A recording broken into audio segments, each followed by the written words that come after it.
موضوع الدرس في صفة الجنة سورة الزمر تفسير ابن كثير.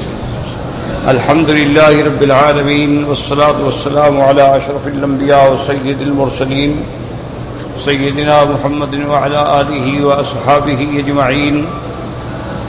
اللهم صل على سيدنا محمد وعلى آل سيدنا محمد كما صليت على إبراهيم وعلى آل إبراهيم في العالمين إنك حميد مجيد. أعوذ بالله من الشيطان الرجيم. بسم الله الرحمن الرحيم. وسيق الذين اتقوا ربهم إلى الجنة زمرا حتى إذا جاءوها وفتحت أبوابها وقال لهم خزنتها سلام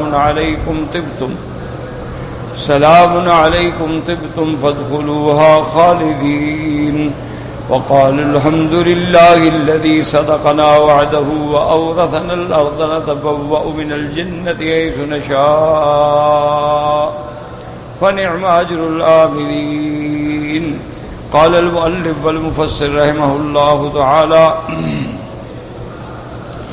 أدام النفع بعلومه وعلومكم في الدارين آمين. إلى أن قال وفي صحيح مسلم من عتبة بن غزوان أنه خطبهم خطبة وقال فيها ولقد ذكر لنا أن ما بين مصراعين من مصاري الجنة مسيرة 40 سنة وليأتين عليه يوم وهو كزيز من الزحام.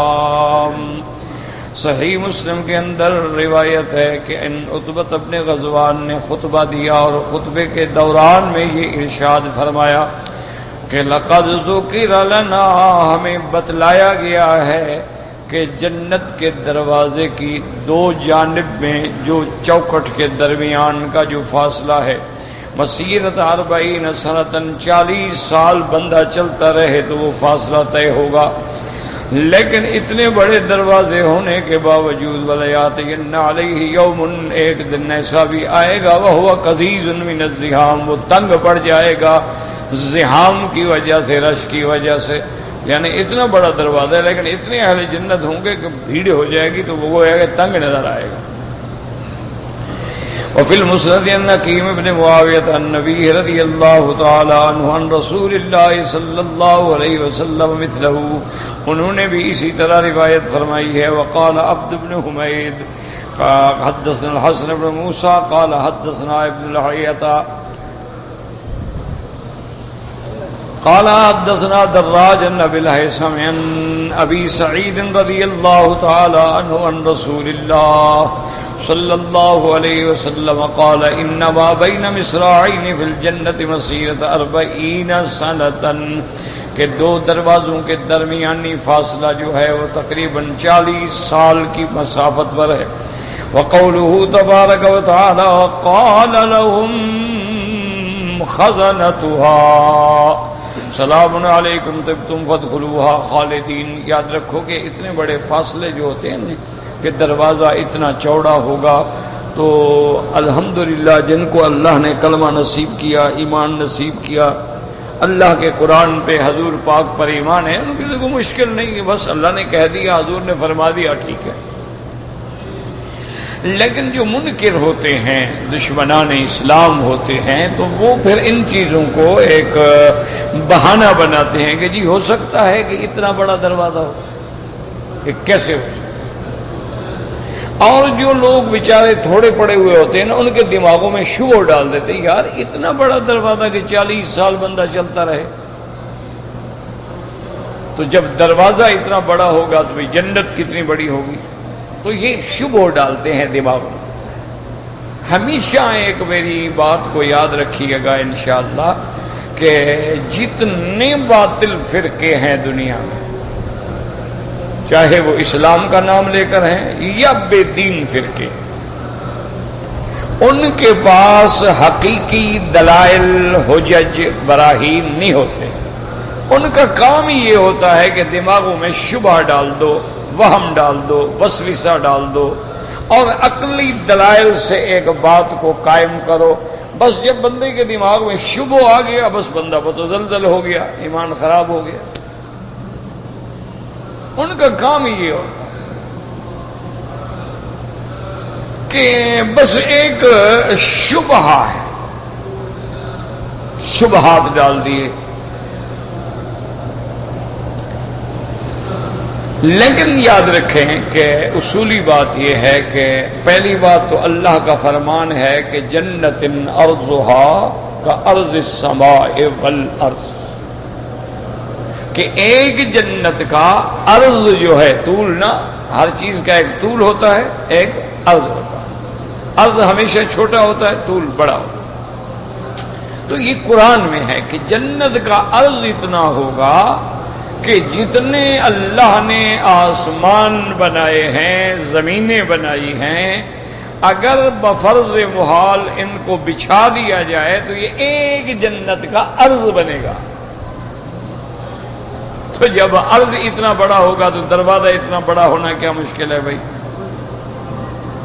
ایک اور پھر یہ ایک جنت ہے، اور اللہ کے ہاں تو کئی جنتیں ہیں. اسی طرح قرآن میں آپ نے دیکھا کہیں جنت عدن کا ذکر آتا ہے، کہیں جنت الفردوس کا کہ الذین یرثون الفردوس هم فیہا خالدون، کہیں جنت النعیم کا ذکر آتا ہے. تو اللہ کے ہاں ان للہ جنان، کئی جنتیں. ایک بات یہ یاد. دوسری بات یہ یاد رکھیں کہ بھئی زمین سے سورج کا فاصلہ کتنا ہے؟ زمین سے مشتری زحل عطارد کا فاصلہ کتنا ہے؟ تو کوئی تصور کر سکتا ہے؟ مشرق اور مغرب کے درمیان فاصلہ کتنا ہے؟ شمال اور جنوب کے درمیان فاصلہ کتنا ہے؟ پوری دنیا میں اللہ نے جو سمندر بنائے ہیں، یعنی جہاں نمکین پانی ہے، بحیرہ عرب ہے، بحر الکاہل ہے، اٹلانٹک سی ہے، اور بحیرہ ہند ہے، بڑے بڑے سمندر، ان کا طول عرض کیا ہے؟ تو اگر تم یہ نہیں گن سکتے، جان سکتے ہو، تو پھر اللہ کے فیصلوں پہ اعتراض کیوں کرتے ہو؟ ہمیشہ یاد رکھیں کہ اگر ان کا فاصلہ تم ہمیں بتا دو تو ہم جنت کا فاصلہ تمہیں سمجھا دیتے ہیں. تو یہ تو مخلوق تمہارے سامنے ہے، تم ان کا فاصلہ نہیں جانتے ہو. اب دیکھیں کہ زمین سے آسمان کا فاصلہ جو حضور پاک نے فرمایا صلی اللہ علیہ وسلم کہ 500 سال. 7 آسمان کا کیا معنی؟ 3500 سال بندہ چلتا رہے تو 7ویں آسمان پہ پہنچے. لیکن جبریل علیہ السلام کتنی جلدی آتے تھے؟ حضور نے فرمایا یوں سمجھو کہ ایک قدم رکھا دوسرا آسمان پہ. روایات بنو اسرائیل میں یہ آتا ہے کہ ایک پیغمبر نے جبریل علیہ السلام سے پوچھا کہ جبرائیل کتنی دیر میں تم آسمان سے نیچے آ جاتے؟ انہوں نے کہا جی بس یوں اندازہ لگا لیں کہ حضرت یوسف علیہ السلام کو جب بھائی دھکا دے کے کنویں میں گرا رہے تھے، مجھے اللہ نے حکم دیا کہ یوسف کو حفاظت کرو، چوٹ نہ لگے. تو یوسف علیہ السلام کنویں کی منڈیر سے پانی تک بعد میں پہنچے، میں پہلے پہنچ گیا. تو اب اس کے فیصلے کون فیصلے کرے گا؟ براق جو سواری لائی گئی حضور صلی اللہ علیہ وسلم کے لیے، جس پہ حضور پاک معراج پہ گئے، اچھا یہ جنت کی سواری ہے، جنت کی براق ہے، اس پہ ہر پیغمبر نے سواری کی ہے، اکیلے حضور پاک نے نہیں کی. یاد رکھو ہر پیغمبر اپنے اپنے دور میں اللہ نے اس کو بھی اس کی سواری نصیب فرمائی ہے. اسی لیے حدیث میں آتا ہے کہ جبریل علیہ السلام نے جب براق شوخی کرنے لگا تو اس نے کہا، براق کان میں کہا پتہ ہے تمہیں آپ سے پہلے تم سے اتنی بڑی شان والا کبھی سوار نہیں ہوا، آج تو تمہارا سوار محمد مصطفیٰ. براق پانی پانی ہو گئی. اس کے بعد حضور بیٹھے. اب اس کی رفتار کا اندازہ فرمائے. حضور فرماتے ہیں مدہ بصرہا کہ جہاں اس کی نظر پڑتی تھی وہی قدم پڑتا تھا. اتنا تیز رفتار جانور. تم نے اتنا تیز رفتار کبھی ہوائی جہاز بھی نہیں بنا سکے. کنکارڈ بڑا تیز ہے, آواز سے تیز رفتار ہے, لیکن وہ براق کا مقابلہ تو نہیں کر سکتا. اچھا, پھر تمہارے ہوائی جہاز تو اتنا شور کرتے ہیں کہ وہ کنکڑ جو ہے نا وہ عام ایئرپورٹ پہ اتر ہی نہیں سکتا, نہ ساتھ والی بلڈنگیں گر جاتی ہیں. وہ تو ایسا آرام دہ جانور ہے, پتہ ہی نہیں لگا کسی کو, نہ اڑنے کی اس کی آواز ہے نہ جانے کی آواز ہے. حضور کو لیا اور اس وقت, اور یہ بھی یاد رکھیں حدیث میں ہے کہ حضور کے ساتھ جبریل سوار ہوئے ہیں. حضور آگے ہیں, جبریل پیچھے بیٹھے. پھر وہ براق جو ہے وہ بیت المقدس میں پہنچا ہے, اور فاشار الی الصخرۃ, حضرت جبریل نے پتھر کو ایسے اشارہ جو کیا نا اس میں سوراخ ہو گیا. وہاں جا کے براق کو باندھ دیا اور پھر حضور اندر تشریف لے گئے. تو یہ وہم ہوتے ہیں, توہمات ہوتے ہیں, اور یہ جہالت ہوتی ہے. اچھا, یہ سورج جو آپ کو نظر آتا ہے نا یہاں سے ایک گول سا بس ایسا ایک ٹکڑا سا ہے, یہ تمہاری جتنی زمین ہے نا اس سے 16 گنا بڑا ہے. تمہاری جتنا زمین ہے, مثلا مقصد ہے کہ اگر 1 مربع میل ہم لگا لیں مثال ہے, تو وہ 16 مربع میل یعنی اس سے 16 گنا بڑا ہے. تو اتنا عظیم قرآن جو زمین سے بھی 16 گنا بڑا ہے, اللہ نے معلق کر دیا آسمان و زمین کے درمیان میں, تو اس کے آگے اتنی بڑی جنت بنانا کیا مشکل ہے. اس لیے ہمیشہ یاد رکھیں کہ باطل فرقے کے پاس دلیل نہیں ہوتی. وہ زیادہ سے زیادہ شبہ ڈال دیں گے, دیکھو جی جنت ہے کہاں ہے, اور جی خدا ہے کہاں ہے, نہ ہم نے خدا دیکھا, نہ جنت دیکھی, نہ جہنم دیکھی. مولویوں نے ہمیں بڑھا رکھا ہے, ڈرا رکھا ہے. تو یہ جہالت ہے. اور تمہارے اندر جو تمہاری روح ہے, تم نے تو اس کو کبھی نہیں دیکھا. تمہارے اندر جو اللہ نے سارا نظام رکھا ہے, کہیں دل ہے, کہیں گردہ ہے, کہیں پھیپھڑے ہیں, کہیں جناب تمہارے مثانہ ہے, کہیں معدہ ہے, کہیں کچھ ہے, کہیں آنتے ہیں, یہ سارا نظام تم نے تو نہیں دیکھا, اپنا اندر ہے. اچھا, کوئی کانٹ چھانٹی اور ڈاکٹر دیکھے گا, تم نے کیا دیکھنا ہے. یہ تمہیں ایکس رے نکال کے دکھائیں گے, وہ بھی سمجھ آئے یا نہ آئے. تمہیں تو اپنی چیزوں کا پتہ نہیں اور اعتراض خدا پہ کرتے ہو. اس لیے ہمیشہ یاد رکھیں کہ باطل لوگوں کے فرقوں کی باتوں میں نہ آیا کریں. ان کے پاس کوئی دلیل شلیل نہیں ہوتی, وہ تو تیر تکے چلاتے ہیں. وہ دیکھو جی مسلمان بھی تو پتھر کو سجدہ کرتے ہیں, ہم ہندو کرتے ہیں, تو کیا ہو گیا. اچھا, ایک عام آدمی پریشان ہو جائے, کہتے بات تو ٹھیک ہے یار, ہم بھی تو کرتے ہیں نا کعبہ شریف کو. کعبہ شریف تو پتھر ہے, لیکن فرق یاد ہے. اگر ہم کعبہ شریف کے اس مکان کو, اس پتھر کو سجدہ کرتے ہیں, تو اس کے اوپر کھڑے ہو گئے تو کبھی سجدہ نہ کرتے نا. اگر سجدہ اسی پتھر کو لازمی ہے, تو جب ہم اوپر جائیں ہوائی جہاز میں, تو پھر لٹک کر نماز پڑھتے ہیں ہم, کعبہ تو نیچے رہ گیا. تو معلوم ہوا کہ ہم پتھر کو سجدہ نہیں کرتے ہیں, ہم تو اس کے حکم جہت کو سجدہ کر رہے ہیں کہ وَوَلِّ وَجْهَكَ شَطْرَ الْمَسْجِدِ الْحَرَامِ. اور پھر اللہ نے ہمیں حکم دیا بیت المقدس نماز پڑھو, ہم ادھر پڑھتے رہے. حکم دیا اب ادھر آ جاؤ, ہم ادھر پڑھتے رہے. تو اگر پتھروں کے پجاری ہوتے تو ہم اس کو کیوں چھوڑ دیتے, اس کو کیوں چھوڑ دیتے.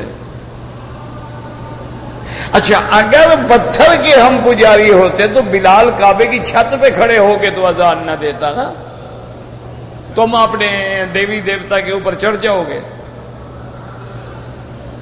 یہ بلا وجہ کے شبہات ہوتے ہیں, اور توہمات ہوتے ہیں، اور ہمارے جو نوجوان قرآن سے دور ہیں، دین سے دور ہیں، اسلام سے دور ہیں، ان کے دماغوں میں ایک کیڑا بیٹھ جاتا ہے کہ ہاں دیکھو یہ بات تو ٹھیک کہہ رہا ہے، دیکھو نا اب 2 سال ہو گیا میری نوکری نہیں لگتی، میں روز کعبہ شریف میں بھی آتا ہوں، دعائیں بھی کرتا ہوں، طواف بھی کرتا ہوں، اور یار ہماری دعا تو خدا سنتا ہی نہیں نا، بس کافر ہو گیا۔ اور یار ہم غریبوں کی خدا بھی نہیں سنتا، اس سے بڑا کافر کون ہوگا؟ بس کفر آ گیا۔ وہ خدا تو شیطان کی بھی سنتا ہے، ابلیس کی بھی سنتا ہے، کیڑے مکوڑوں کی بھی سنتا ہے، لیکن تمہارے ماتحت تو نہیں نا کہ جو تم مانگو تمہیں 2 منٹ کے اندر وہ حاضر کر دے۔ وہ خدا ہے، وہ مالک ہے، وہ بادشاہوں کا بادشاہ ہے، اس کی مرضی۔ تم جس محکمے میں ملازم ہو، ایک افسر تمہیں 2 سال 10 سال رگڑتا ہے، ترقی نہیں دیتا ہے کہ وہ بندہ ہے۔ ڈیوٹی بھی کر رہے ہو، شکایت بھی تمہاری کوئی نہیں، تمہاری رپورٹ بھی درست ہے، تمہارا کیریئر بھی ٹھیک ہے، اور انہیں بھی نہیں ترقی مل رہی، اور جو ترقی کا مستحق نہیں وہ اپنا داؤ لگا لیتا ہے۔ وہ تو ملک الاملاک ہے، اس کی مرضی ہے کہ اس کا نبی 40 سال رو رہا ہے اور بیٹا نہیں ملا تھا، اس کی مرضی۔ اس لیے ہمیں اس کے حکم پہ راضی کہ ہم نے دعا مانگی نہیں ملی، کوئی حکمت ہے، مل گئی کوئی حکمت ہے، ہمارا رزق اللہ نے کھول دیا حکمت ہے، تنگ کر دیا حکمت ہے۔ اور کبھی آپ دیکھیں کہ اللہ تبارک و تعالیٰ فوراً منہ سے بات نکلتی ہے منظور ہو جاتی ہے، کبھی سال نہیں ہوتی۔ اور ایک اللہ والوں نے تو ایک اور عجیب بات لکھی ہے، یہ اولیاء اللہ کا قول ہے، یاد رکھو، حدیث نہیں۔ وہ کہتے ہیں کہ انین المذنبین جو ہے نا، کہ جب گناہگار اللہ کے آگے روتا ہے نا، فریاد کرتا ہے، روتا ہے، آہیں بھرتا ہے، وہ تمہاری تسبیح پڑھنے سے اس کو زیادہ بہتر ہے کہ میرا بندہ میرے آگے رو رہا ہے۔ اسی طرح ایک اللہ کے ولی کافی عرصہ ایک مشکل میں پھنس گئے، رو رہے ہیں، دعائیں مانگ رہے ہیں، مسئلہ حل نہیں ہو رہا، تو ان کے کسی دوست نے یا کسی اور اللہ والے نے دعا کی کہ یا اللہ یہ تیری حکمت ہے، آمنا باللہ، تو جو چاہے کرے، یفعل ما یشاء، تیرا بندہ ہے، رات دن تیرے دروازے پہ ہے، لیکن دعائیں اس کی منظور نہیں ہو رہی ہیں۔ تو رات کو خواب میں دیکھتا ہے کہ اللہ پاک کسی کے ذریعے کہلاتے ہیں کہ میرے معاملے میں دخل نہ دو، کبھی کبھی مجھے کسی کا رونا اچھا لگتا ہے، میں کہتا ہوں روتا رہے،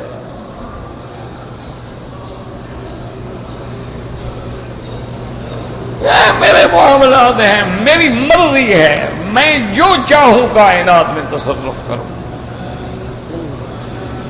اچھا، پھر یہ شبہ کیوں کرتے ہیں کہ بھئی اتنی بڑی جنت یار، اتنا بڑا دروازہ، تو اس کو شاید بنانے میں پتہ نہیں کتنے ہزار لاکھ مستری لگے ہوں گے، کتنے لاکھ مزدوروں نے کام کیا ہوگا، پتہ نہیں وہ سیمنٹ کہاں سے آیا ہوگا، اور چونا کہاں سے آیا ہوگا، اور لوہا کہاں سے آیا ہوگا، کون کون سی سٹیل ملیں اللہ نے بک کرائی ہوں گی۔ اسی لیے ان بیچاروں بے وقوفوں کو یہ بات سمجھ نہیں آتی، یہ نہیں جانتے کہ وہاں کسی چیز کا کون ہو جا، بس ہو گیا،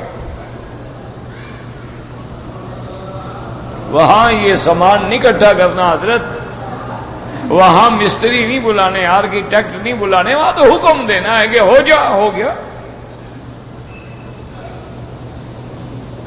حکم دینا ہے کہ ساری مر جاؤ، بس مر گیا، حکم دینا ہے زندہ ہو گئے کھڑے ہو جاؤ، سب کھڑے ہو گئے، وہاں تو حکم ہے، وہاں کوئی مٹیریل تو نہیں اکٹھا کرنا کہ بڑا دیر لگے گی اتنا بڑی جنت بنانے میں اور بڑا خرچہ آئے گا۔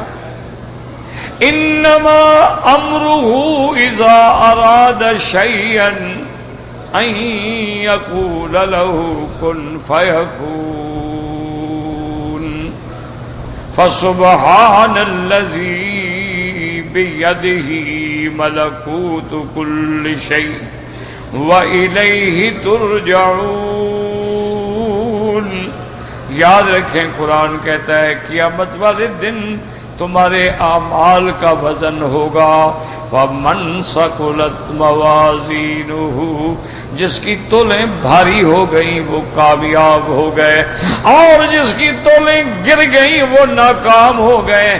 تو بندے حیران ہوتے تھے کہ وزن اعمال کیسے ہوگا، اعمال کیسے تولے جائیں گے۔ اس لیے بعض علماء کہتے ہیں اعمال کے بجائے نامہ اعمال کا وزن ہوگا، ایک میں نیکیاں ہوں گی ایک میں برائیاں ہوں گی، ان کو تولا جائے گا۔ لیکن یاد رکھیں کہ آج دیکھ لو، آج ہواؤں کا وزن ہے کہ گاڑی میں جناب وہ چیک کر کے میٹر سے بتاتا ہے کہ یار تمہارا 30 پاؤنڈ ہونا چاہیے تھا، یہ تو 50 پاؤنڈ ٹائر پھٹ جائے گا، یا 20 پاؤنڈ ہے کم ہے، اس میں 10 پاؤنڈ اور بھرو۔ ہوا کا وزن ہے، تمہارے بخار کا وزن ہے کہ 37 ہے کہ 38 ہے۔ پہلے تو منہ میں جناب تھرمامیٹر لگتے تھے، اب تو صرف یہاں ایک پٹی لگا دیتے ہیں، بات کرتا ہوں۔ اب تو وہ تھرمامیٹر رکھنے کی بھی ضرورت نہ رہی، اب بعض چیزیں ایسی ہیں کہ بس تم ایسے انگلی کے ساتھ ٹچ کرو اسی وقت تمہارا درجہ حرارت بھی آ جائے گا، بلڈ پریشر بھی آ جائے گا، کولیسٹرول بھی آ جائے گا، فیٹ بھی آ جائے گی، وزن بھی آ جائے گا۔ تم نیچے کھڑے ہو صرف انگلی رکھی ہے۔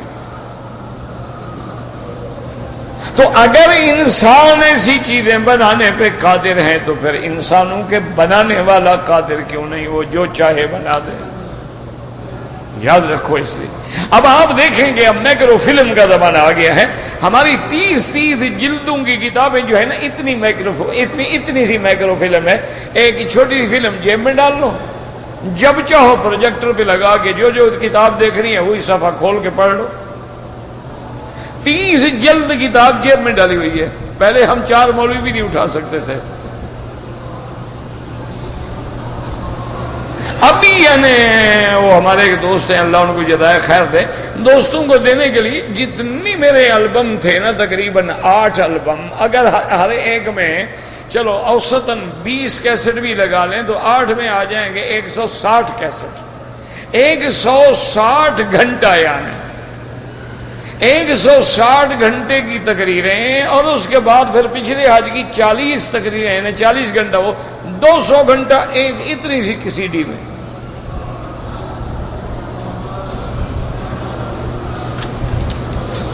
اچھا، میں ایک دوست کے ساتھ اس کی گاڑی میں بیٹھا، اس کو میں نے یعنی بڑا خوش ہو کے بتایا کہ یار وہ سی ڈی بن گئی ہے، کبھی آنا تمہیں بھی دوں گا میں۔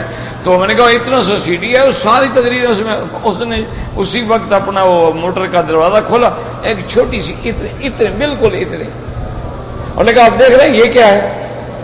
مجھے کیا پتا کیا ہے؟ انہوں نے کہا آپ کی ساری تقریریں اس میں، ابھی بیٹھو مجھ سے، اور اس نے گاڑی میں لگائی تقریریں شروع ہو گئی۔ انہوں نے کہا جناب اس میں آپ کی 500 تقریر میں نے فیڈ کی ہوئی ہے، اتنی اعلیٰ، اتنا موٹر میں لگا دیتی ہیں، جہاں یہ سگریٹ لیٹر لگاتے ہیں اس کو نکال لیا، اس کو لگا دیا۔ اگر انسان ایسی چیزیں بنا سکتا ہے تو اللہ ہمارے نام اعمال کو محفوظ نہیں رکھ سکتا ہے؟ تو اس لیے ہمیشہ یاد رکھیں کہ کبھی باطل شبہ ڈالے گھبرایا نہ کرو، علماء سے رجوع کرو، اہل علم سے رجوع کرو، چونکہ ایک دفعہ کیڑا پڑ گیا نا پھر ایمان سے نکل جاؤ گے۔ دعائیں منظور ہوں اس کی مرضی نہ ہوں، اللہ نے بتلا دیا ہے کہ میرے بندے تیری دعا خالی نہیں جاتی، تو جب مانگتا ہے جو مانگتا ہے دے دیتا ہوں، یا کسی بلا کو دفع کر دیتا ہوں، یا تیری دعا کو رکھ دیتا ہوں، اس کا بدلہ تمہیں قیامت میں دوں گا۔ تو دعا تو خالی نہ گئی۔ اس لیے مفسر رحمت اللہ علیہ فرماتے ہیں کہ جب قیامت والے دن اہل جنت جنت میں جائیں گے، وقال لهم خزنتها، سلام علیکم طبتم ای طابت اعمالکم واقوالکم وطاب سعیکم وطاب جزاؤکم. اللہ کے فرشتے کہیں گے اے ایمان والو، اے جنتی ہو، تمہارے عمل بھی قبول، تمہارے اقوال بھی قبول، تمہاری محنت بھی قبول اور پسندیدہ. تابا توبا پسندیدہ، وطاب جزاؤکم اور آج بدلہ بھی تمہیں اعلیٰ سے اعلیٰ پسندیدہ مل رہا ہے. کما امر رسول اللہ صلی اللہ علیہ وسلم ان ینادی بین المسلمین فی بعض الغزوات ان الجنت لا يدخلها الا نفس مسلمۃ وفی روایت مؤمنۃ. اب مفسر رحمۃ اللہ علیہ فرماتے ہیں کہ حضور پاک نے حکم دیا کسی غزوے کے اندر، جب جنگ کا موقع تھا، آپ نے حکم دیا کہ اعلان کر دو کہ اللہ يدخلها، جنت میں کوئی داخل نہیں ہوگا مگر مسلمان، ایمان والا مومن داخل ہوگا. اب فرشتے کہیں گے فادخلوها خالدین ماکثین فیہا ابدا لا یبغون عنہا حولا. اب فرشتے کہیں گے کہ جنت والو جنت میں داخل ہو جاؤ، اور یہ دخول بھی مؤبد ہے، ہمیشہ جنت میں رہو گے اور اللہ بھی نہیں نکالیں گے. لیکن ایک گمان ہوتا تھا کہ کبھی آدمی محل میں رہتے رہتے بھی دل بھر جاتا کہ یار باہر چلو. اب رات دن 2 سال ہو گئے ایک محل میں رہتے رہتے، چلو باہر نکلتے ہیں، سیر پہ جاتے ہیں. اللہ نے فرمایا نانا لا یبغون عنہا حولا، وہ جنت اتنی سجی سمری نعمتوں والی ہوگی کہ اہل جنت اس میں ایسے خوش اور مگن ہو جائیں گے کہ کبھی وہاں سے نکلنے کا تصور بھی نہیں کریں گے، ہمیشہ جنت میں رہیں گے. لا يبغون عنها حولا وقالوا الحمد لله الذي صدقنا وعده. یاد رکھو مومن دنیا میں بھی حمد و ثنا کرتا ہے، ہر وقت اللہ کا حمد کہتا ہے الحمدللہ رب العالمین. اگر کھانا کھاتا ہے الحمدللہ الذی اطعمنا، پانی پیتا ہے الحمدللہ الذی یسقانا، کپڑا پہنتا ہے الحمدللہ الذی کسانا، اور کوئی نعمت ملتی ہے کہتے ہیں الحمدللہ، حتیٰ کہ حمام سے باہر آتا ہے کہتے ہیں الحمدللہ الذی اذهب عني الاذى وعافانی. الحمدللہ جب دنیا میں شکر تھا تو قیامت میں بھی جب مومن جنت میں جائیں گے تو اللہ کا شکر کریں گے، کہیں گے الحمدللہ الذی صدقنا وعده. کہیں گے اللہ تبارک و تعالی آینو فی الجنت ذالک الثواب الوافر والعطاء العظیم والنعیم المقیم والملک الکبیر یقولون عند ذالک. اب مومن جب جنت میں داخل ہوں گے اور وہاں جا کے دیکھیں گے اتنا بڑا ثواب، اللہ کی اتنی بڑی عطا، اتنی نعمتیں ہمیشہ رہنے والی، اتنا بڑا ملک، تو کہیں گے الحمدللہ الذی صدقنا وعدہ الذي كان وعدنا على ألسنة رسله الكرام كما دعوا في الدنيا. اب مومن کہیں گے اللہ تیرا شکر ہے، اللہ الحمدللہ اس ذات کا شکر ہے جس نے اپنا وعدہ سچا کر دیا، وہ وعدہ جو اللہ نے اپنے پیغمبروں کی زبان سے ہمارے ساتھ کیا تھا کہ اگر مومن بنو گے تو جنت ملے گی، شہید بنو گے تو جنت ملے گی، صدیق بنو گے تو جنت ملے گی، مسلم بنو گے تو جنت ملے گی، مومن بنو گے تو جنت ملے گی. آج اللہ نے وہ وعدہ پورا کر دیا ہے. جیسے کہیں گے ربنا وآتنا ما وعدتنا علی رسلک، یا اللہ ہمیں وہ نعمتیں عطا فرما جو تو نے اپنے رسولوں کی معرفت ہم سے وعدہ فرمایا. ولا تخزنا یوم القیامہ، اور قیامت کے دن ہمیں رسوا نہ کرنا. انک لا تخلف المیعاد. اور ہمارا ایمان ہے آپ کبھی وعدہ خلافی نہیں فرماتے، آپ وعدہ خلافی سے پاک، آپ ہر صفت نقصان سے پاک ہیں. اور دوسری جگہ قرآن میں آتا ہے مومن کہیں گے وقالوا الحمد للہ الذی ہدانا لہذا وما كنا لنهتدي لولا أن هدانا الله لقد جاءت رسل ربنا بالحق. وہ کہیں گے الحمدللہ، اللہ تیرا شکر ہے اس ذات کا جس نے ہمیں ہدایت کی، جس نے ہمیں یہ مقام دکھایا، جنت میں پہنچایا. اگر ہدایت نہ فرماتے تو ہم کبھی نہ پہنچ سکتے. لقد جاءت رسل ربنا بالحق، ہمارے پاس پیغمبر آئے، اللہ تعالیٰ کے رسول آئے سچی بات لے کر.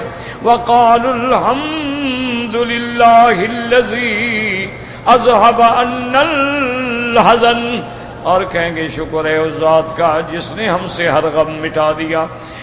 ان ربنا لغفور شکور، ہمارا رب گناہ معاف کرنے والا ہے، محنت قبول کرنے والا ہے. الذی احلنا دار المقامت من فضلہ، جس نے اپنی رحمت سے ہمیں اس جنت میں اتارا ہے. لا یمسنا فیہا نصب ولا یمسنا فیہا لغوب، جس میں ہمیں اب نہ کوئی مشقت ہوگی، نہ کوئی شور ہوگا، نہ کوئی آواز ہوگی. اور اس کے بعد اللہ تبارک و تعالیٰ کا شکر ادا کریں گے. اور ایک حدیث مبارک میں آتا ہے کہ جب مومن اللہ کی رحمت سے اللہ کی جنت میں داخل ہوں گے تو حدیث میں آتا ہے مومن ایسے داخل ہوگا جیسے معلوم ہوتا ہے اس نے سب کچھ دیکھا ہوا ہے. یعنی اللہ ایسی ہدایت کر دیں گے اس کو خود پتا ہوگا کہ میرا ڈرائنگ روم کہاں ہے اور بیڈ روم کہاں ہے اور ڈائننگ روم کہاں ہے، لان کہاں ہے اور جناب سیر کرنے کی جگہ کہاں ہے اور سونے کی جگہ کا. ایسے جائے گا جیسے ہمیشہ دیدی گھر میں رہتا ہو. وجہ کیا ہے کہ اللہ نے ہدایت کر دی، اللہ نے دنیا میں بھی ہدایت کر دی، جنت کا رستہ دکھلا دیا. جب جنت میں پہنچا دیا تو اندر کے بھی سارے رستے دکھلا دیے. اس لیے کہیں گے الحمدللہ الذی ہدانا لہذا وما كنا لنهتدي لولا ان هدانا الله لقد جاءت رسل ربنا بالحق. اور اللہ فرماتے ہیں کہ ہم اورثنا الارض نتبوأ من الجنة حيث نشاء فنعم اجر العاملين. قال ابو صالح وقتادہ والسدی وابن زید ارض الجنہ واورثنا الارض، ہمیں جنت کی زمین کا وارث بنا دیا اور ہمیں اجازت دے دی کہ جہاں چاہیں جیسے چاہیں جنت میں رہیں. یاد رکھو وارث بنانے کا کیا مطلب، یہاں بھی لفظ ہے اورثنا کہ ہمیں جنت کا وارث بنا دیا، جنت کی زمین کا وارث بنا دیا. اور دوسری جگہ پر بھی آتا ہے اولا والذین هم علی صلواتہم یحافظون، جو نمازوں کی حفاظت کرنے والے ہیں اولئک هم الوارثون الذین یرثون الفردوس الاعلی. اللہ نے فرمایا یہ وہ لوگ ہیں جن کو ہم نے وارث بنایا جنت کا، اور یہ وارث بنیں گے اس جنت کے جو جنت الفردوس ہے، ساتواں آسمان جس کی زمین ہے اور اللہ کا عرش جو ہے جس کی چھت مبارک ہے. تو وارث کا کیا معنی یاد رکھو کہ اللہ نے ہمیں جنت کا وارث بنا دیا. اس کے اندر دو قول ہیں علماء. ایک قول یہ ہے کہ وَأَوْرَثَنَا الْأَرْضَ، کہ جو چیز وراثت میں ملے اس میں محنت نہیں ہوتی نا جی. باپ ساری زندگی کماتا رہا بناتا رہا کماتا رہا بناتا رہا، گرمی میں سردی میں مرتا رہا، اور جس دن مرا جائیداد بیٹوں کو بغیر محنت کے مل گئی. انہوں نے تو کبھی کاغذ بھی نہیں توڑ پھاڑا تھا، انہوں نے تو کبھی کوئی تنکا بھی نہیں توڑا. گھر بیٹھے جناب وارث بن گئے. باپ مر گیا 10 مربع زمین چھوڑ گیا، ایک مربع گھر بیٹھے مل گیا. تو یہ معنی یہ ہے کہ ہمارے عمل تو کچھ نہیں. جب اللہ نے ہمیں جنت دی تو گویا یہ بھی وارث بنا کے جیسے مال میراث بغیر محنت کے ملتا ہے، اللہ نے جنت بھی بغیر محنت کے دے دی. ورنہ ہم ساری زندگی بھی نیکی کریں تو ہم تو ایک جنت کے ایک دن کے بھی حقدار نہیں. تو اللہ نے ساری جنت مانا ہے کہ جیسے مال میراث میں بغیر محنت کے ملتا، جنت بھی بغیر محنت کے ملتا. ایک مانا یہ ہے. اور دوسرا قول علماء فرماتے ہیں یاد رکھو کہ اللہ نے جتنی مخلوق پیدا کی ہے، مومن بھی ہے کافر بھی ہے، تو مومن جو ہے اس کا ٹھکانہ جنت میں بھی ہے اور جہنم میں بھی ہے، اور کافر جو ہے اس کا ٹھکانہ جہنم میں بھی ہے اور جنت میں بھی ہے. اب کافر جب جہنم میں گیا تو اس کی جنت والا جو ٹھکانہ تھا اس کا وارث مومن بن گیا. کیوں؟ وہ تو آیا ہی نہیں نا ادھر، وہ تو جہنم میں مارا گیا، تو ادھر جو اس کی جگہ خالی تھی وہ مسلمان کو مل گئی، تو گویا مسلمان اس کا وارث بنا۔ اس لیے انہوں نے کہا کہ اورثنا الارض، اللہ نے ہمیں وارث بنایا اس زمین کا۔ دو باتیں ہیں، اور بعض علماء نے ایک تیسری بات بھی کہی ہے، وہ کہتی ہیں کہ سب سے پہلے اللہ نے ہمارے ابا کو پیدا کیا، حضرت آدم، بی بی حوا، ان کو اللہ نے کہاں ٹھہرایا؟ جنت میں، یا آدم اسکن انت وزوجک الجنہ۔ تو اب جب ہم جا رہے ہیں اللہ کی رحمت سے جنت میں، تو گویا ہمیں وہ باپ والی جگہ میراث میں مل گئی نا، جنت میں تو ہمارے ابا کا مقام تھا نا، تو ابے کی جگہ جب اولاد کو ملی تو گویا کہ ہمیں وہ میراث میں مل گئی۔ تو بعض علماء نے فرمایا کہ میراث کا یہ معنی ہے۔ لیکن ایک بات یاد رکھیں، علماء نے فرمایا اس بات کا خیال رکھا کرو کہ باپ بڑا مہربان ہے، بڑا مہربان ہے، لیکن اولاد کے اعمال سے تنگ آتا ہے تو کہتے جاؤ یار تم تو میری اولاد ہی نہیں ہو، نطفہ حرام ہو جاؤ، میں نے آگ کر دیا ہے۔ تم بھی اگر آدم علیہ السلام اور انبیاء کے نقش قدم پہ نہ چلے تو کہیں تم بھی حرامی اولاد نہ بن جاؤ، پھر جہنم میں جانا پڑے۔ تو حلالی اولاد بننی ہے تو پھر ان کے حکم پہ چلو، ان کی فرما برداری پہ چلو اور ان کا رستہ اختیار کرو۔ اس لیے فرمایا وَأَوْرَثَنَا الْأَرْضَ نَتَبَوَّأُ مِنَ الْجَنَّةِ حَيْثُ نَشَاءُ فَنِعْمَ أَجْرُ الْعَامِلِينَ۔ کیا بہتر اجرت ہے عمل کرنے والوں کے لیے، جیسے اللہ فرماتے ہیں وَلَقَدْ كَتَبْنَا فِي الزُّبُورِ مِن بَعْدِ الذِّكْرِ أَنَّ الْأَرْضَ يَرِثُهَا عِبَادِيَ الصَّالِحُونَ۔ اور یہی ہم نے زبور میں بھی لکھا ہے کہ میری زمینوں کے وارث کون بنیں گے؟ جو میرے عباد صالحین ہوں گے۔ وَلِهَذَا قَالُوا نَتَبَوَّأُ مِنَ الْجَنَّةِ حَيْثُ نَشَاءُ أَيْ أَيْنَ شِئْنَا حَلَلْنَا فَنِعْمَ الْأَجْرُ أَجْرُنَا عَلَىٰ عَمَلِنَا۔ اب کہیں گے مولا تیرا کتنا شکر ہے کہ أَيْنَ شِئْنَا، جہاں چاہیں حللنا رہیں اتریں، کیا اچھا اجر ملا ہے ہم۔ وفي الصحيحين من حديث الزهري عن انس رضي الله تعالى عنه في قصة المعراج قال النبي صلى الله عليه وسلم ادخلت الجنة فإذا فيها جنابذ اللؤلؤ وإذا ترابها المسك۔ حضور پاک نے معراج والی رات یہ بیان فرمایا، حضرت انس سے روایت ہے، فرماتے ہیں کہ میں جنت میں داخل ہوا، اس کے کنارے جو تھے وہ موتیوں کے تھے، اور مٹی جو تھی وہ مشک تھی مٹی کے بجائے۔ وقال عبد بن حمید حدثنا روح بن بادہ قال حدثنا حماد بن سلمة عن الجريري عن النبي سيدنا رضي الله عنه قال ان رسول الله صلى الله عليه وسلم سأل ابن الصائد عن تربة الجنة فقال درمكة بيضاء مسك خالص فقال رسول اللہ صدقہ۔ اس حدیث میں آتا ہے حضرت ابی سعید خدری رضی اللہ روایت فرماتی ہیں کہ میرے آقا نے ابن سعید سے پوچھا کہ جنت کی مٹی کیا ہوگی؟ اس نے کہا وہ سفید رنگ کی زمین ہوگی، اور مسکن خالص کستوری ہوگی، مشک ہوگی۔ وقال رسول اللہ صدقہ، نے سچ کہا۔ وقد رواه مسلم حدیث بھی سبت النبی نظر نبی سیدنا رضی اللہ عنہ بھی، ورواه مسلم ایضا نبی بکر نبی شیبت النبی اسامہ عن الجریری النبی نظرت النبی سیدنا رضی اللہ تعالی عنہ قال ان ابن الصائد سأل رسول اللہ صلی اللہ علیہ وسلم۔ اس روایت میں یوں آتا ہے کہ ابن سائد نے پوچھا ان تربت الجنة فقال درمكة بيضاء مسك خالص۔ وقال ابن ابي حاتم حدثنا ابي قال حدثنا ابو غسان مالك بن اسماعيل قال حدثنا اسرائيل بن اسحاق بن عاصم بن زمرة عن علي بن ابي طالب رضي الله تعالى عنه في قوله تعالى وسيق الذين اتقوا ربهم الى الجنة زمرا قال سيقوا حتى انتہوا الى باب من ابواب الجنت۔ مومنوں کو عزت سے لے کے جب جائیں گے اور جنت کے دروازوں پہ پہنچیں گے، فوجدوا عندها شجرة، وہاں ایک درخت ہوگا، یخرج من تحت ساق عینان، اس کے جو شاخیں ہیں اس کے نیچے سے جو چشمے نکل رہے ہوں گے۔ فعمدوا الى احداهما، پر ایک میں جائیں گے، فتطہروا، وہاں غسل کریں گے، فجرت علیہم نظرۃ النعیم، پھر ان کے چہرے پہ رونق آ جائے گی۔ فلم تغیر ابشارہم بعدھا ابدا، اور اس کے بعد پھر ان کے چہرہ، ان کا چمڑا، ان کی جلد میں کبھی کوئی تبدیلی نہیں آئے گی. ولم تشعث شعرہم، ان کے بعد کبھی ان کے بال گندے نہیں ہوں گے.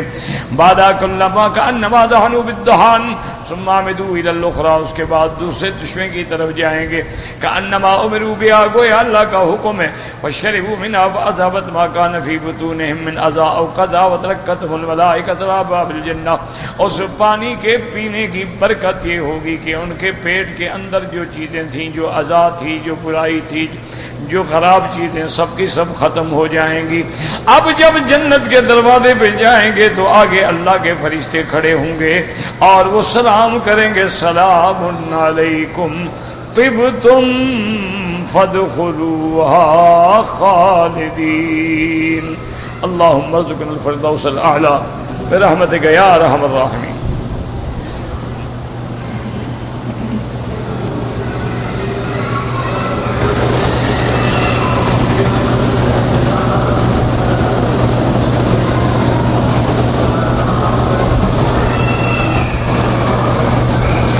بہرحال ایک لڑکے نے اپنے باپ کی دوسری بیوی سے زنا کیا، نعوذ باللہ. اللہ انا للہ و انا الیہ راجعون. باپ نے طلاق دے دی، پھر پہلے ایک دی، اس کے بعد پھر 3 طلاق دے دی، پھر اب اس کو گھر لے آئے. انا للہ و انا. بس کیا کہہ سکتے ہیں، یہ کوئی مذاق ہے، نہ غیرت ہے نہ ایمان ہے. یعنی وہ عورت جو بیوی ہے اس سے اس کا بیٹا زنا کرتا ہے، پھر بھی وہ گھر میں رکھتا ہے. انا للہ و انا الیہ راجعون. اللہ اپنے عذاب سے محفوظ فرما. یہ وقت بھی عادت تھا نا جی، حضور نے فرمایا تھا کہ تم ہر وہ عمل کرو گے جو بنو اسرائیل نے کیا.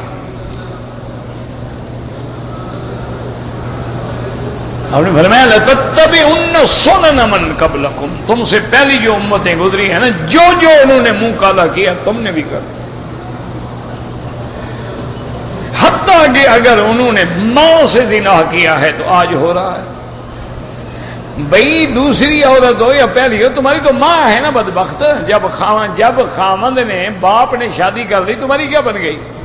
ماں بن گئی. ایک آدمی ہے، اس کی 4 بیوی ہیں، تو اولاد کے لیے تو 4 مائیں ہیں. اچھا بیٹا اتنا بے غیرت ہے، ماں سے زنا کرے، اور پھر باپ بھی کتنا بڑا بے غیرت ہے، طلاق بھی دے دی، پھر 3 طلاقیں بھی دے دی، پھر بھی گھر لے آیا.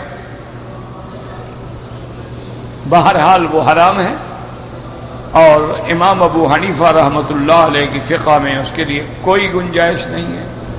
بلکہ ایسے لوگ تو وہ ہوتے ہیں جن کو تعزیراً وہ سزا دی جاتی ہے جو حد سے بھی گزر جائے.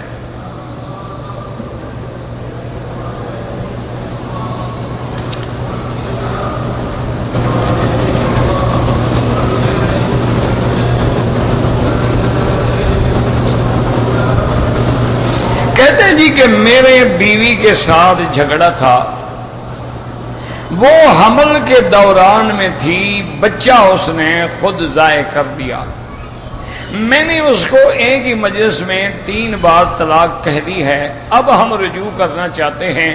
حنفی مسلک میں تو میرا بھائی کوئی راستہ نہیں، ان کے نزدیک تو 3 طلاقیں تھی. حمل میں طلاق دینا گناہ ہے، لیکن ہو تو جاتی ہے نا. جیسے کسی کو وضو کر کے گولی مارو یا بغیر وضو کے گولی مارو، گولی تو لگے گی نا. وہ تو یہ نہیں پوچھے گی کہ جناب آپ نے پسٹل وضو کر کے چلایا تھا یا بغیر وضو کے چلایا.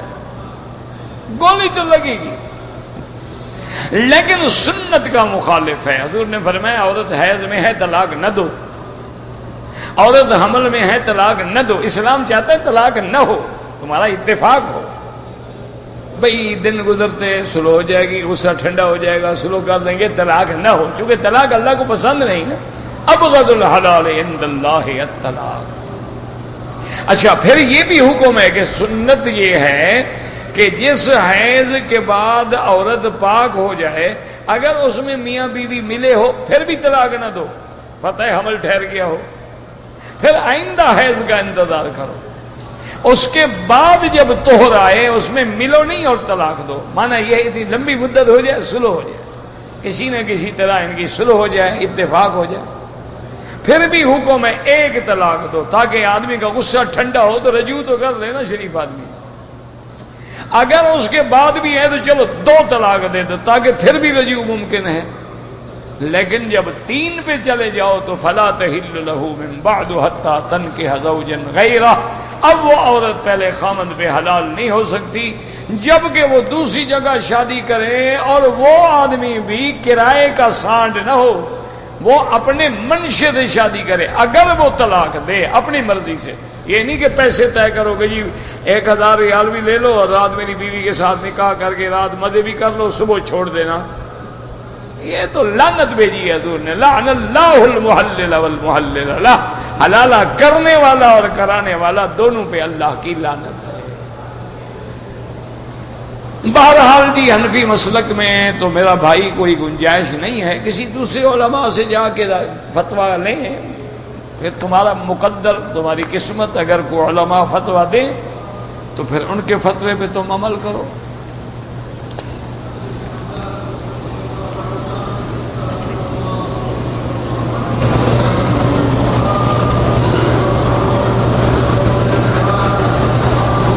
ہم برما سے آئے ہیں، بعض لوگ سلفی کہتے ہیں، بعض حنفی کہتے ہیں، کوئی حرج نہیں۔ سلفی مانا جو لوگ پہلے گزرے، صحابہ ہمارے سلف ہیں، تابعین سلف ہیں، ائمہ سلف ہیں، کوئی بات، کوئی سلفی کہے، محمدی کہے، حنفی کہے، سب ایک، کوئی جھگڑا نہیں، یہ تمہارے دماغ میں خلل ہے، ان میں کوئی جھگڑا نہیں، یہ تو فروعی مسئلہ، ایک نے آمین زور سے کہہ دی، ایک نے ایسا کہہ دی، آمین تو دونوں نے کہی ہے۔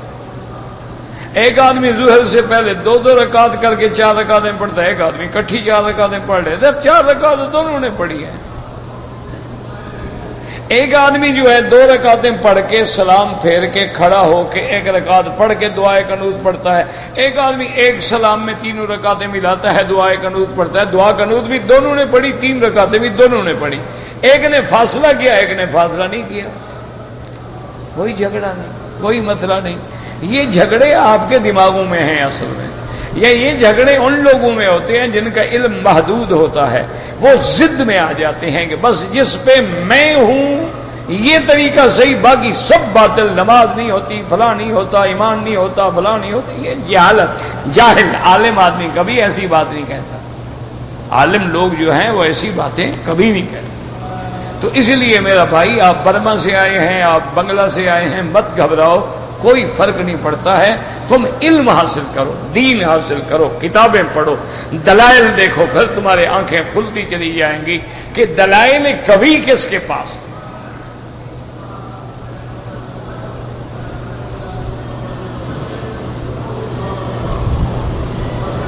نمازیوں کا خیال نہ کرتے ہوئے خیال کرو یا نہ کرو، جب نمازی بیٹھا ہوا ہے وہ تو ایک زندہ لاش ہے، تمہارے خیال کرنے سے کیا ہوگا؟ آگے گزرنا منع، اگر گزرنا پڑے مجبوراً تو سجدے کی جگہ سے دور ہو کے گزرو۔ مقتدی سورت فاتحہ پڑھے نہ پڑھے، اگر شافعی ہے پڑھا کرے، حنفی ہے نہ پڑھے، امام پڑھے، پڑھنا کافی ہے، کوئی جھگڑا نہیں۔ نماز میں تو سورت فاتحہ ہے نا، یا امام نے پڑھی یا مقتدی کسی نے پڑھی تو ہے نا، نماز تو بغیر فاتحہ کے نہیں ہے۔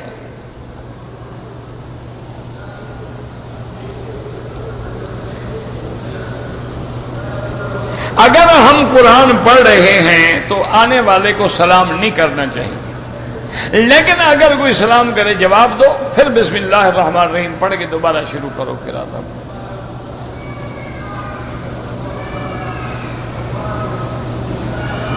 اگر آدمی کے کپڑوں پہ احتلام ہے، اس کو آدمی نے واشنگ مشین میں ڈال دیا اور بھی اس میں کپڑے ہیں، تو یاد رکھیں کہ ایسی حالات میں کافی دفعہ دھلنے کے بعد ایک دفعہ صحیح پانی سے نکالا کرو، پھر تاکہ پہلے صفائی ہو جائے پھر پاکی ہو جائے، ورنہ وہی تو گندا پانی اندر پھر رہا ہے نا، اسی پھرتا رہے، اس میں کیا مٹی پاک ہوگا۔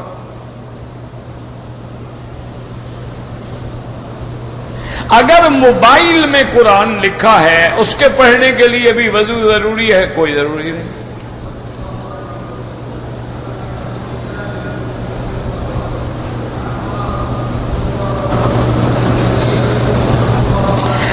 ہم جماعت میں ہیں، ہم صفیں بنا رہے ہیں، ہمارے پیچھے ایک آدمی سنتیں پڑھ رہا ہے، ہم اس کے لیے جگہ چھوڑ دیں، آپ صفیں اپنی بنائیں، اس کو جب فارغ ہوگا جہاں جگہ ملے گی کھڑا ہو جائے گا۔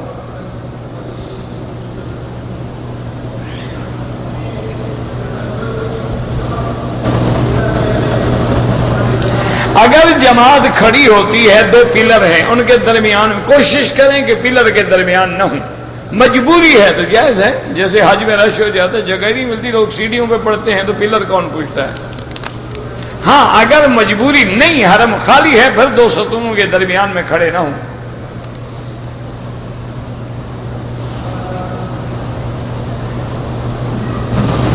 کہتے جی کہ ہمارے کالج میں ہمیں لڑکے بڑے تنگ کرتے ہیں کہ جی ملا مولوی ہماری ترقی کے راستے میں رکاوٹ ہے۔ آپ تو ملا مولوی کے پلے ہی نہیں پڑے، آپ تو کالج میں پڑھتے ہیں، آپ ترقی کریں، کہاں ہے مولوی روکنے والا آپ کو؟ بھئی آپ تو مولوی کے پاس آئے نہیں نا، آپ تو پرائمری سے نکلے، primary, middle, high school, college, ماشاءاللہ، اب آپ کو تو ترقی پہ پہنچ جانا چاہیے تھا نا۔ ترقی کا معنی کیا ہے؟ پہلے یہ ہمیں سمجھاؤ، ترقی کا کیا معنی؟ خدا کو چھوڑ دو، نبی کو چھوڑ دو، اسلام چھوڑ دو، اسلامی لباس چھوڑ دو، حلال کھانا چھوڑ دو، سور کھانا شروع کرو، شراب پینا شروع کرو، زنا شروع کرو، یہ ترقی ہے؟ ترقی کا فیصلہ تو کرو نا۔ اگر یہ ترقی ہے تو ہم اس کے دشمن ہیں۔ اگر زنا کرنا ترقی ہے، اگر اپنی بہن کو غیروں کے ہاتھ میں خود کھڑا کر کے ڈانس کروانا، اگر یہ ترقی ہے تو ہم اس ترقی پہ لعنت بھیجتے ہیں۔ اگر خاوند دوسرے کی بیوی سے ہاتھ میں ہاتھ ڈالے، جناب وہ ڈسکو پہ ہے اور تیری بیوی دوسرے کی بغل میں ہے، ہم اس ترقی پہ لعنت بھیجتے ہیں۔ اگر یہ ترقی ہے اس پہ ہم لعنت۔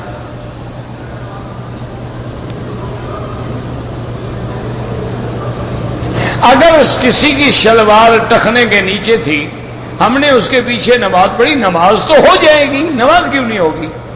صلو خلف کل بر و فاجر، ہر اچھے برے کے پیچھے نماز ہو جاتی ہے۔ لیکن ایسے لوگوں کو امام نہ بنایا کرو جو سنت رسول کا مخالف ہو۔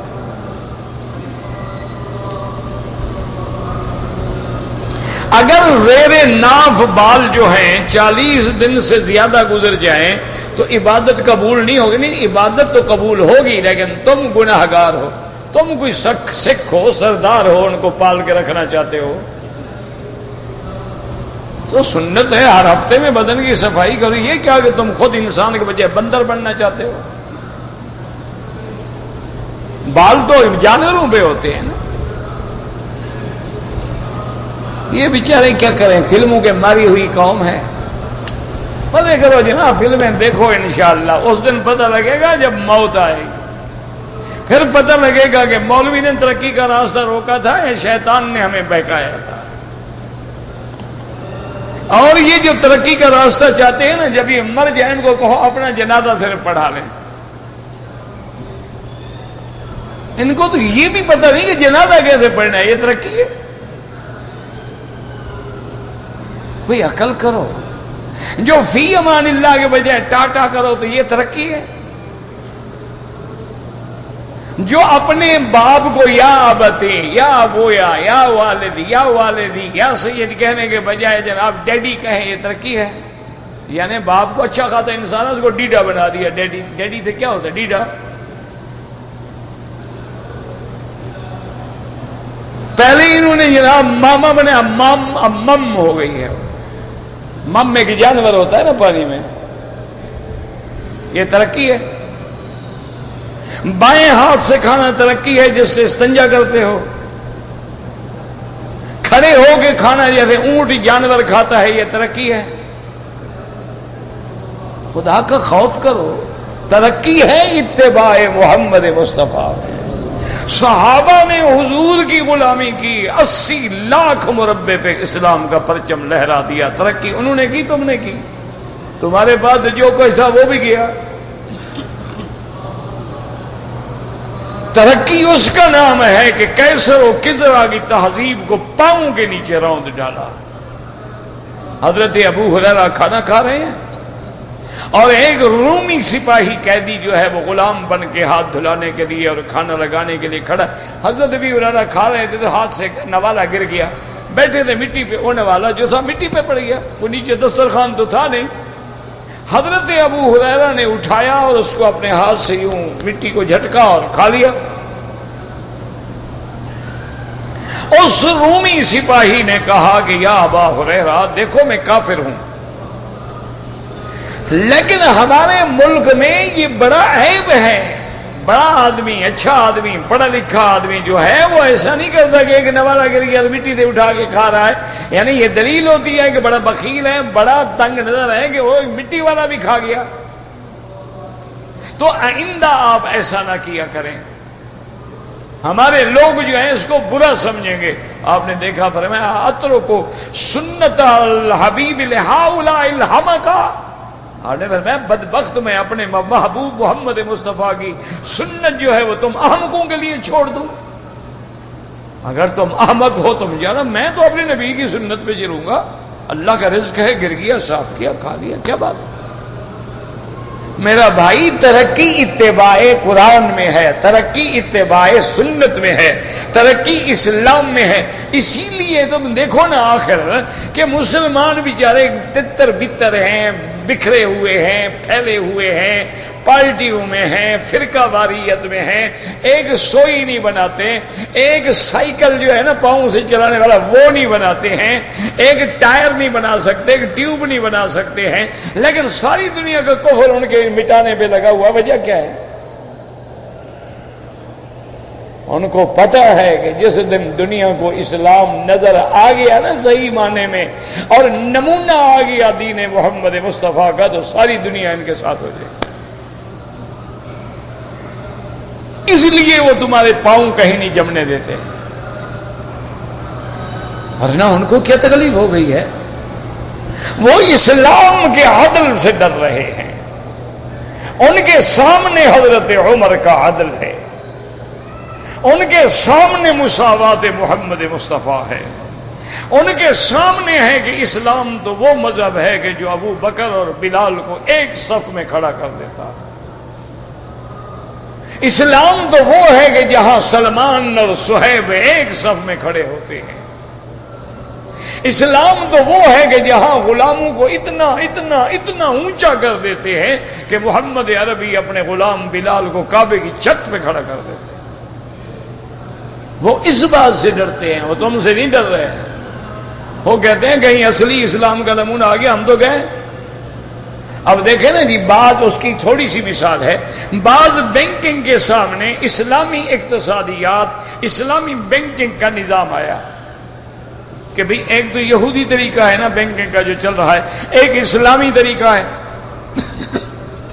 اب جب وہ اسلام کا طریقہ ان کے سامنے آیا ہے, اقتصادی اسلامی پہ کتابیں آئی ہیں, اسلامی بینکنگ پہ کتابیں آئی ہیں, ان کے عملی طریقے آئے ہیں, مضاربت کیا ہے, مشارکت کیا ہے, مرابحت کیا ہے, تو اب دنیا میں بڑے بڑے 25 بینک جو ہیں وہ یہ سوچ رہے ہیں کہ یار فائدہ تو اسلامی بینکنگ میں ہے, ہم کیوں نہ اس کافر نظام کو چھوڑ کے ان کا نظام لے لیں. کیوں؟ اسلام سامنے آ گیا, ان کو سمجھ آ گیا کہ یار اسلام میں تو فائدہ ہی فائدہ ہے. اچھا, اسلامک بینکوں کا قرضہ کبھی نہیں ڈوبتا, ان کے بینکوں کے قرضے جو ہیں وہ ہمیشہ ڈوب جاتے ہیں. اس کی وجہ ہے, اس کی وجہ سمجھو. مثلا میں نے 1 کروڑ روپیہ لیا قرضہ, جو میں نے بلڈنگ بنانی ہے, ٹھیک ہے. بینک نے مجھے 15 یا 16 یا 14 یا 7 جیسے سود پرسنٹیج پہ قرضہ دے دیا. میں نے کروڑ لے لیا, میں نے مکان تو بنایا ہی نہیں. میں نے وہ تو بچوں کی شادی پہ اور خرچے پہ اور گاڑیاں اور کاریں اور لینڈ کروزر اور فلاں پہ لگا دیا.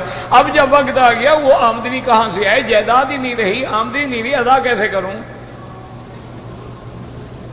دیکھو نا اسلام کا کتنا بہتر. ہم کہتے ہیں جناب اسلامی بینک ہو کہ جی میں نے پلاٹ ہے میرے پاس, میں نے مکان بنانا ہے, میرا اندازہ ہے کہ اس پہ 1 کروڑ روپیہ لگے گا. وہ کہیں گے نقشہ لے آؤ, نقشہ لے جائیں گے. وہ کہیں گے دیکھو بھائی ہم 1 کروڑ 25 لاکھ لیں گے, تمہیں مکان بنا دیں گے.